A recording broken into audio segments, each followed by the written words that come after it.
Do you find one of those things that might be holding you back is your fear of being embarrassed or not being good enough when it comes to being out playing music or releasing music to the world? Is it the fact that maybe you feel like you're just not as good as those professionals out there and you'll never quite reach that level, or it's going to take you a lot of work to get there? Well, today we are going to talk about maybe being that professional level and being an amateur aren't as different as you think they are. Maybe we should have a think on that. Hey, everybody, and welcome to today's episode. And today we are going to talk about the difference between being a professional musician and an amateur musician, and how those lines aren't as thick and drawn as you think they are, and how you're probably further along than you realize. And the reason that we're talking about this today is that many of the beginning musicians or those early in their career that I get to talk to or interact with usually have this line drawn that mostly it's in their head, telling themselves that they're not quite ready to be out there yet. They're telling themselves, I need to stay home and work on this first. I need to practice more. This has to be absolutely perfect, all those kind of things, because they have this image in their head of professional musicians out there that are just perfect. Everything is top notch. And you just don't feel like you're ready to do that. It's going to be embarrassing if you aren't up to that level. And the truth is that every one of those people that you might reference in your mind or that you've seen on, countless videos or been to concerts to see, that took years of experience and building up to that. It took a lot of people behind them. It took a lot of good breaks and all the right things to be in the stars aligning, all those things.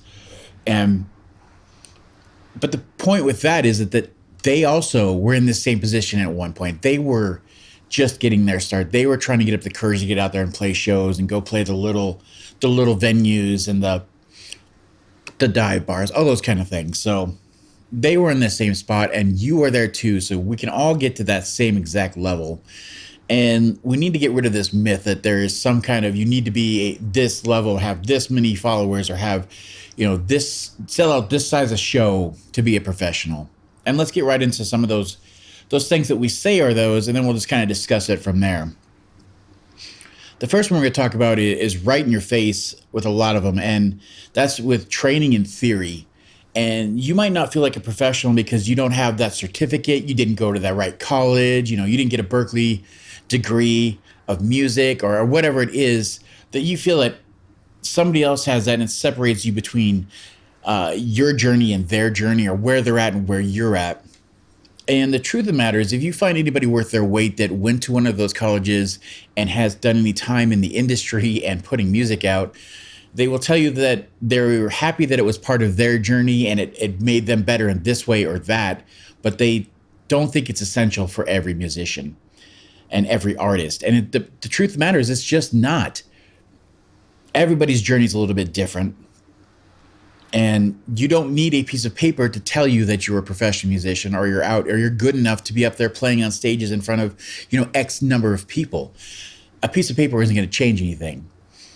It might validate that you understand some concepts and all these other things. And that's the next part you kind of go into, is that do you know enough theory to be out there? And the thing about music is, the more that you do this, the longer that you're in it, the more that you just accept the fact that this is about a connection between you and an audience, you and other people. You conveying your emotions to another human being using sounds and words. Nothing more, nothing less. Doesn't matter how much you know, how much you don't know. Anybody at any level can achieve this, and there isn't more success if you have those skills, or if you have that theory or don't. That's not what's going to be holding you back from success.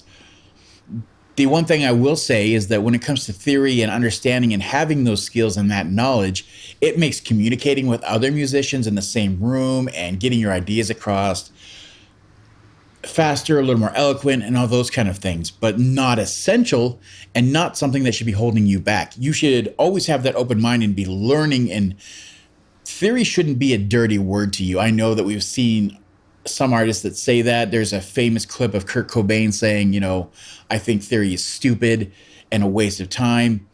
And for what he was doing, and for the art he was portraying, and for his lifestyle and everything he was about, that makes sense. But for most people, you should be learning as you go and be open to this, and not think that theory or experience is a bad word. So there's the first thing that kind of draws that line of being between being professional and an amateur that really isn't all that big of a deal.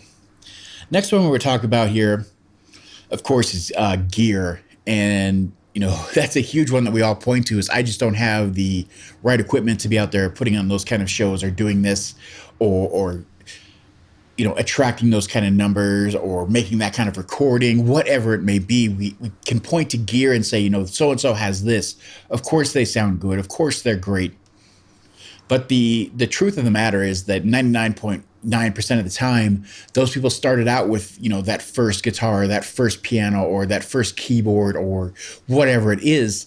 It wasn't a great piece of gear. It was, discount. It was not name brand. It was whatever they could get their hands on.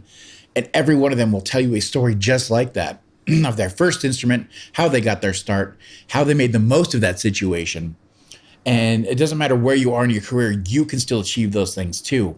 And the point is that when they had those things, they were still out there writing music. They were out performing. They were out gaining those experiences, using what they had to make the best music possible. And that's just it. You make the most of the situation you have. And that's what can make you a professional versus I have such and such gear.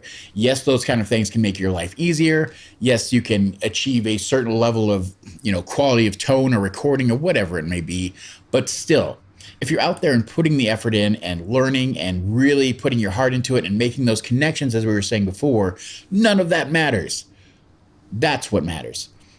So don't let gear be the thing that tells you that somebody's a professional and you're not because you don't have what they have.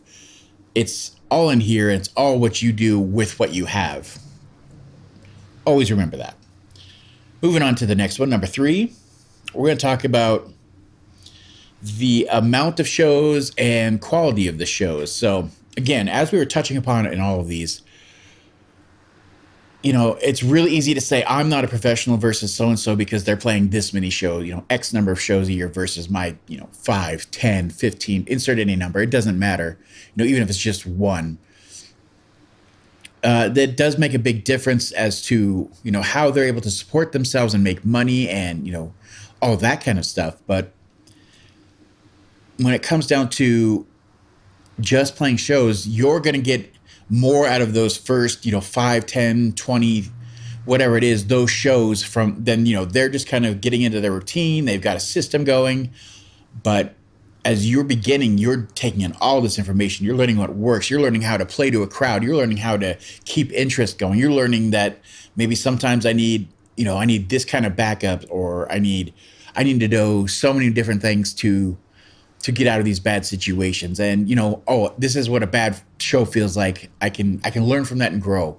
All of those things are great things that you learn in those first couple of shows, and you still can be a professional musician moving forward. That I know many professional musicians that worked in just studio or were doing session musicians or working as, an engineer or a producer and then move there into that live slot and doing that kind of stuff. They're still professionals, but they're allowing themselves to grow and go in that direction, So don't let that be the thing that says, hey, I'm not good enough because I haven't played to 10,000 people yet. Well, it'll come if you just consistently keep playing those little shows, learning, growing, getting better connections, meeting the right people, getting the right kind of recordings to share and, show exactly how great you are and what you're sharing with people. All those things come along with just getting out there and playing that music. Number 4, we're going to talk about a full-time musician versus a part-time musician. And we're going to include in that with like the percentage of income that you're getting. But being a full-time musician versus just a part-time is sometimes what they use are you'll hear people say, or you'll say to yourself that I'm not a professional because I'm only doing this part-time, and they're out there, this is their full-time job. And the truth of the matter is the more that you meet these people, the more that you interact with other musicians and other people in the music industry, you'll find out that yes, this is their full-time job. Yes, they might not have another job they have to get to after this, but each one of those has some kind of side hustle or different things going on where they're supplementing their income through, different avenues, either multiple projects or, going deep into merch sales and all those kind of things, doing session work, doing teaching, all those things that we talked about in ways to make money as a newer musician, which we'll link right here. You can take a look at that if you haven't seen that yet. But there's lots of ways to make money as a musician. And because they've been out there using their name and they've garnered a little bit of support and momentum behind themselves, they're able to cash in on that by doing different projects and getting money in different revenue streams going.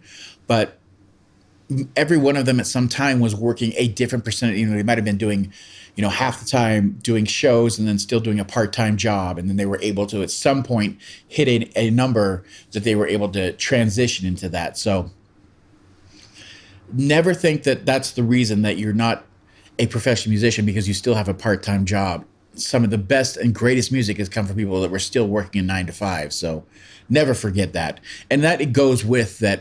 I'm not making X number of dollars on this. I'm not making $50,000 a year for music, so I'm not a professional. There is no number at all that makes you a professional. There are many that are just skating by, have enough to pay for the roof over their head and eat a good couple meals and then on to the next, gig or hit the tour and then come back for a while. Like, they're happy, they're professional musicians, and they're not making huge amounts of money, but they're happy and they're still professionals by every metric out there. So don't think that there's some magic number you're going to hit with money.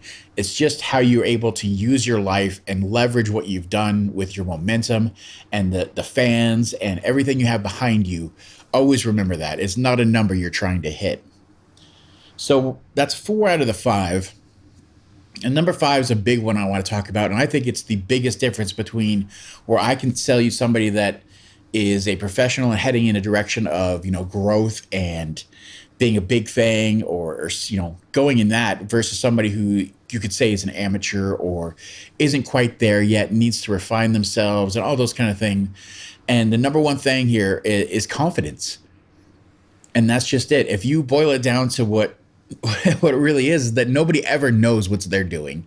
They either just wake up that morning and decide they're going to move forward and do something and keep moving towards goals and doing that and learning as they go. But the thing is that we're all in that same boat.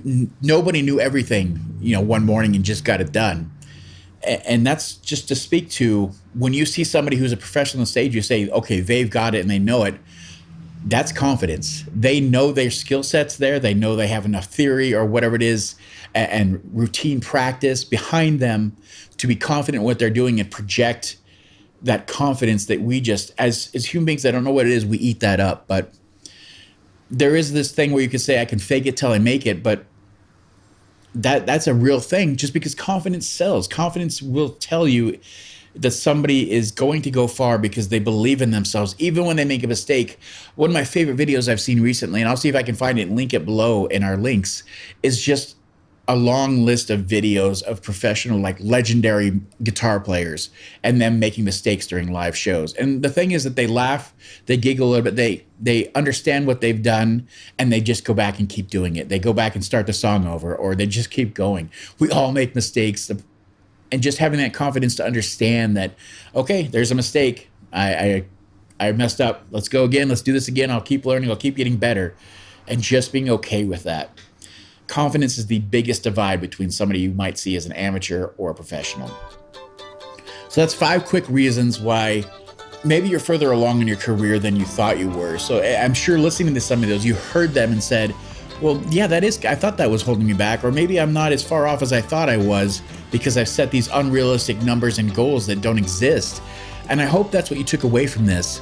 And you're just more geared and more revved up inside to go out there and do more and perform more, record more, make more music, and do what you know you can do and be happy and confident doing it. So if you have any other questions, please just reach out to us. If you haven't taken the time, please like and subscribe, do all that kind of stuff.